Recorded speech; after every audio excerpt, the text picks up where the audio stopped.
Hey everyone, welcome back to the channel. आज मैं 2025 में रिलीज हुई एक्शन मूवी सिकंदर समझाने वाला हूँ।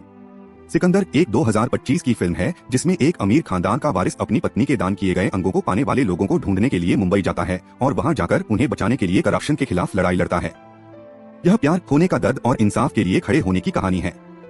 अगर आपको वीडियो पसंद आए तो सब्सक्राइब, लाइक और शेयर करना मत भूलना। चलिए अब कहानी शुरू करते हैं।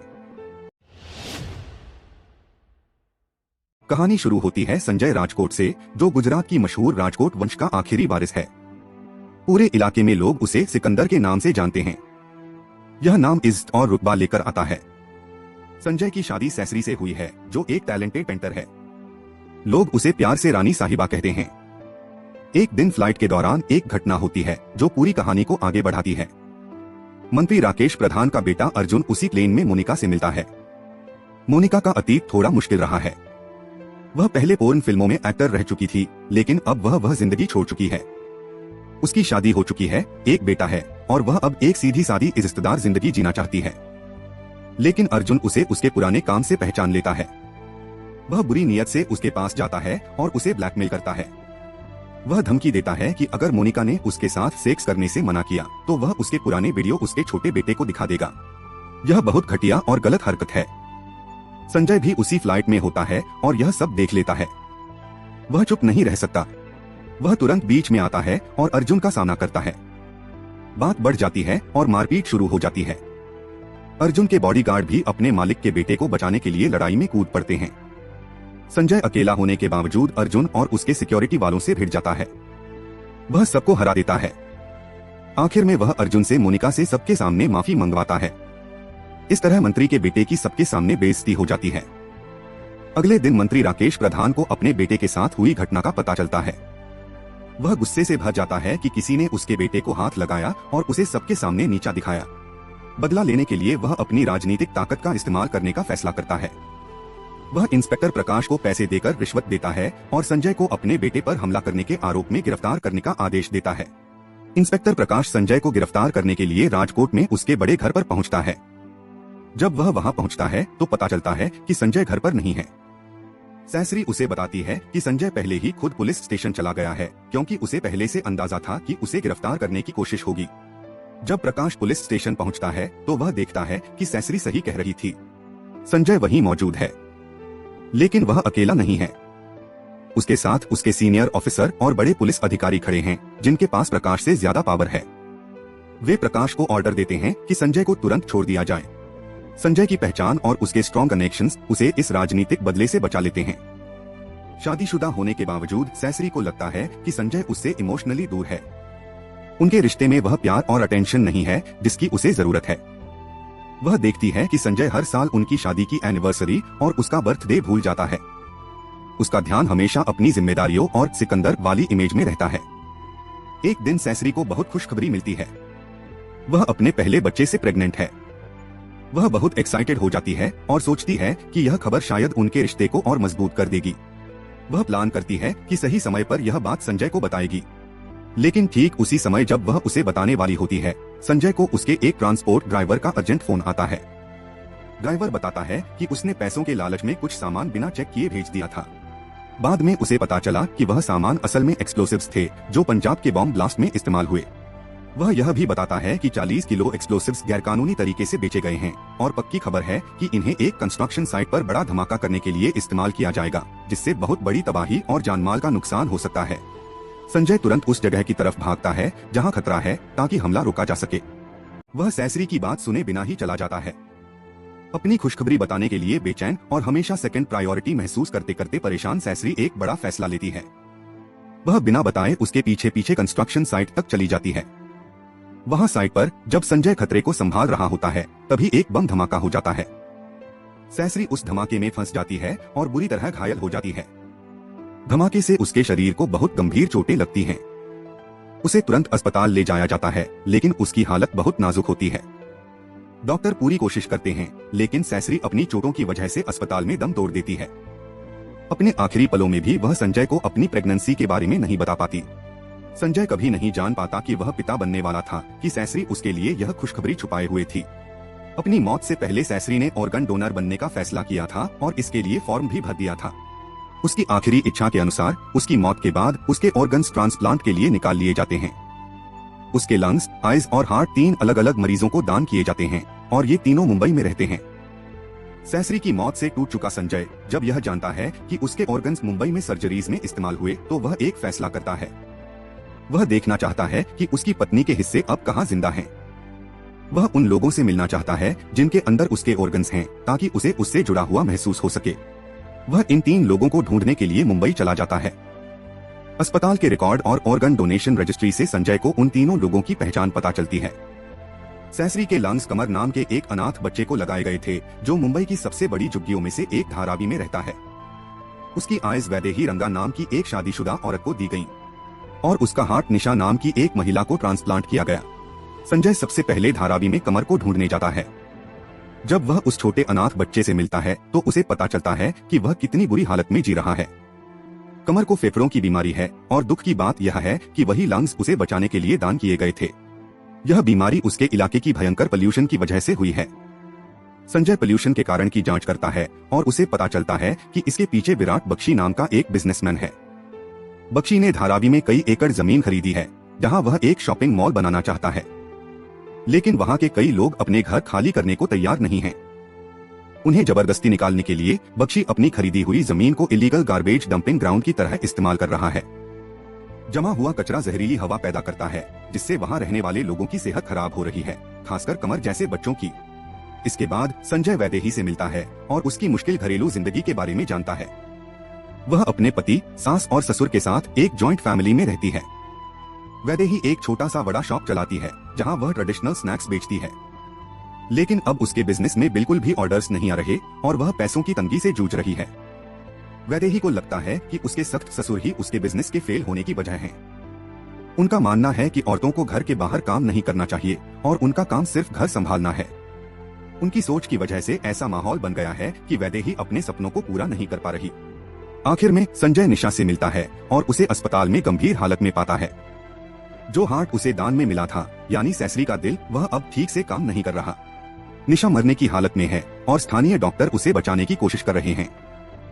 अपनी पत्नी के एक और हिस्से को खोने से बचाने के लिए संजय कदम उठाता है। वह दुबई से एक स्पेशलिस्ट डॉक्टर का इंतजाम करता है जो वीडियो कॉल के जरिए मुंबई के डॉक्टरों को एक मुश्किल ऑपरेशन में गाइड करता है। इस एक्सपर्ट मदद से डॉक्टर निशा की हालत संभाल लेते हैं और उसकी जान बचा लेते हैं। निशा की हालत स्टेबल होने के बाद संजय उसके बारे में और जानता है।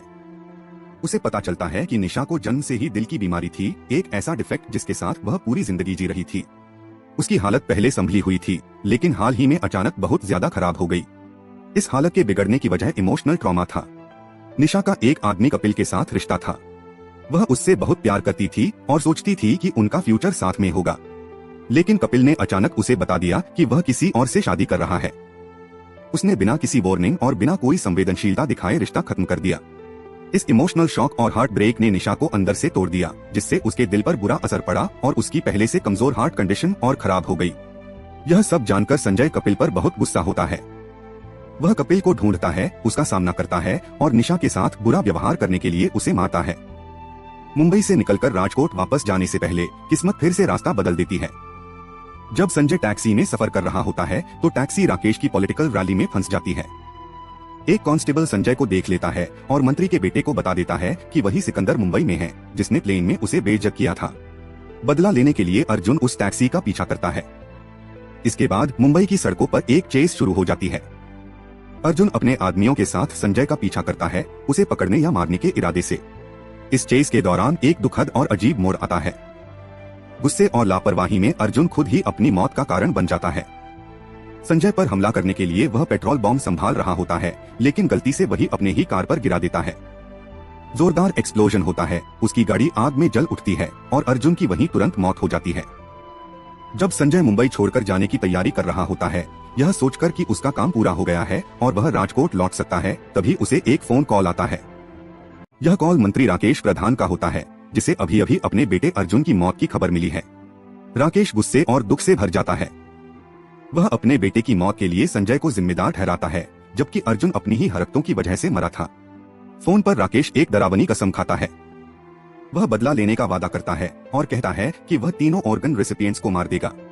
वह उन लोगों को खत्म कर देगा जिनके अंदर सैंसरी के ऑर्गन्स हैं, क्योंकि उसे पता है कि इससे संजय टूट जाएगा। यह धमकी सुनकर संजय भी जवाब देता है। वह कहता है कि वह तीनों लोगों को राकेश और उसके आदमियों से बचाएगा। मुंबई छोड़ने की जगह संजय फैसला करता है कि वह यहीं रुकेगा और अपना वादा निभाएगा। संजय सिर्फ उनकी हिफाजत नहीं करता, बल्कि उनकी जिंदगी बेहतर बनाने के लिए काम भी करता है।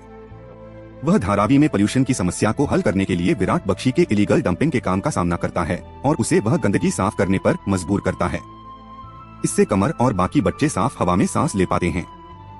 वह वैदेही की भी मदद करता है। किसी तरह वह उसके ससुर को समझाता या दबाव डालता है कि वह अपने पुराने ख्याल बदले। आखिरकार ससुर मान जाते हैं और वैदेही को काम करने और अपना बिजनेस चलाने की आजादी मिल जाती है। उसकी वादा शॉप फिर से अच्छी चलने लगती है। वह यह भी सुनिश्चित करता है कि निशा को सही मेडिकल केयर और सपोर्ट मिलता रहे, ताकि वह अपने परिवार के साथ बिना डर के खुशहाल जिंदगी जी सके। इन सब कामों से संजय सिर्फ 3 लोगों की मदद नहीं करता, बल्कि मुंबई में बदलाव की ताकत बन जाता है। वह जहां भी करप्शन और अन्याय देखता है, उसके खिलाफ खड़ा होता है। उसकी मौजूदगी से शहर धीरे धीरे बेहतर होने लगता है। लेकिन मंत्री राकेश अभी भी बदला लेने से पीछे नहीं हटता। सीधे मुकाबले में संजय को हराने में असफल होकर वह एक चाल चलता है। राकेश पुलिस स्टेशन जाता है और टॉर्चर करके उस ड्राइवर को मजबूर करता है जो एक्सप्लोसिव्स ले जा रहा था, कि वह सारा इल्जाम सिकंदर पर डाल दे। वह उसे यह भी मजबूर करता है कि वह गवाही दे कि संजय ने पंजाब में टेररिस्ट बॉम्ब अटैक करवाया था। राकेश ने जो झूठे सबूत बनाए थे वे इतने पक्के लगते हैं कि लोग उन पर यकीन कर लेते हैं। खबर फैल जाती है कि संजय, जो लोगों की मदद कर रहा था, असल में एक टेररिस्ट है और बम धमाके के पीछे उसी का हाथ है। यह बात तीनों ऑर्गन रेसिपिएंट्स का भरोसा हिला देती है। कमर, वैदेही और निशा, जो संजय को अपना रक्षक और मददगार मानने लगे थे, अचानक उस पर शक करने लगते हैं। जिस आदमी ने उनकी जान बचाई वही शायद एक खतरनाक क्रिमिनल हो सकता है। उनका भरोसा उस पर बहुत कम हो जाता है और वे उससे दूरी बनाने लगते हैं। संजय के दोस्त इस गलतफहमी को दूर करने में मदद करते हैं। वे कमर, वैदेही और निशा के सामने सबूत रखते हैं और बताते हैं कि संजय बेगुनाह है और असली बॉम्ब अटैक मंत्री राकेश ने करवाया था। तब तीनों को समझ आता है कि उन्हें धोखा दिया गया था और उनका भरोसा फिर से संजय पर वापस आ जाता है। वैदेही और निशा अपने परिवार के साथ अस्पताल जाती हैं ताकि संजय को धन्यवाद कह सकें, जहां कमर फिर से एडमिट है क्योंकि उसे लंग्स से जुड़ी एक और क्रोनिक प्रॉब्लम हो गई है। निशा अपनी दोस्त के साथ लाइव स्ट्रीम करती है और सबको सच्चाई बताती है कि संजय कोई टेररिस्ट नहीं है, बल्कि एक ईमानदार आदमी है जो सिस्टम की क्रूरता और करप्ट ताकतवर लोगों से लड़ रहा है। पूरा भारत उसकी ईमानदारी और बहादुरी देखता है। राकेश फिर से तीनों की जान लेने की कोशिश करता है। उसके आदमी उस अस्पताल पर हमला करने भेजे जाते हैं जहां कमर का इलाज चल रहा है। संजय उनसे लड़ता है और बच्चे की हिफाजत के लिए हमलावरों से भिड़ जाता है। अस्पताल के गलियारों में एक खतरनाक लड़ाई होती है। आखिरकार संजय सभी गुंडों को हरा देता है और खतरे को खत्म कर देता है। एक और हमले से बचाने के बाद संजय समझ जाता है कि सिर्फ बचाव करना काफी नहीं है। मंत्री राकेश तब तक लोगों को मारने भेजता रहेगा जब तक वह सफल नहीं हो जाता। इस सिलसिले को खत्म करने का एक ही तरीका है, राकेश का सीधे सामना करना। अगली रात संजय कदम उठाता है। वह राकेश की हवेली में घुस जाता है। मंत्री के घर में कड़ी सुरक्षा होती है, लेकिन संजय किसी तरह राकेश तक पहुंच जाता है। जैसे ही संजय मंत्री को पाता है, वह अपना सारा गुस्सा निकाल देता है। वह राकेश को बुरी तरह पीटता है। वह उस करप्ट पॉलिटिशियन को उसके बेटे के गलत कामों के लिए, मासूम लोगों को दी गई धमकियों के लिए, बॉम्ब अटैक्स के लिए और सारी तकलीफों के लिए सजा देता है जो उसने दी। वह इतनी जोर से मारता है कि राकेश पूरी तरह टूट जाता है और हार मान लेता है। लेकिन संजय जानता है कि किसी गवर्नमेंट मिनिस्टर को मारना, चाहे वह करप्ट ही क्यों न हो, उसके गंभीर कानूनी नतीजे होते हैं।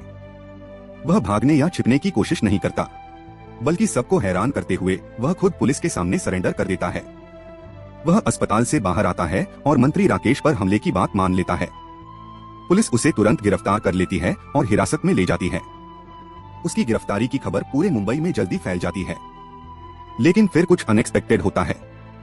मुंबई के लोग, जिन्होंने संजय के अच्छे काम देखे हैं, जिन्होंने उसे भ्रष्टाचार के खिलाफ लड़ते और मासूमों की रक्षा करते देखा है, उसकी गिरफ्तारी को मानने से इनकार कर देते हैं। वे समझते हैं कि संजय एक करप्ट पॉलिटिशियन के खिलाफ लड़ रहा था जो निर्दोष लोगों को मारना चाहता था। पूरे शहर में बड़े प्रोटेस्ट शुरू हो जाते हैं। लोग सड़कों पर उतर आते हैं और संजय की रिहाई की मांग करते हैं। धारावी की झुग्गियों से लेकर अमीर इलाकों तक पूरा मुंबई उस आदमी के समर्थन में एकजुट हो जाता है जिसने उनके लिए आवाज उठाई। ये प्रोटेस्ट इतने बड़े और जोश से भरे हो जाते हैं कि अथॉरिटीज उन्हें नजरअंदाज नहीं कर पाती। जनता का दबाव बहुत ज्यादा बढ़ जाता है। इस बड़े आंदोलन के सामने सरकार के पास संजय को हिरासत से रिहा करने के अलावा कोई रास्ता नहीं बचता। आखिरकार संजय को जेल से छोड़ दिया जाता है। मुंबई के लोग उसकी रिहाई का जश्न मनाते हैं और उसे एक हीरो की तरह मानते हैं जिसने भ्रष्टाचार के खिलाफ लड़ाई लड़ी और कमजोर लोगों की रक्षा की। इन सब के बाद संजय ने दौलत या ताकत से भी ज्यादा कीमती चीज हासिल की है। उसने लोगों का सच्चा प्यार और सम्मान जीत लिया है। लोग उसे आधिकारिक और सार्वजनिक रूप से सिकंदर का खिताब देते हैं, सिर्फ राजकोट खानदान के वारिस के रूप में नहीं बल्कि इंसाफ के सच्चे रक्षक के रूप में।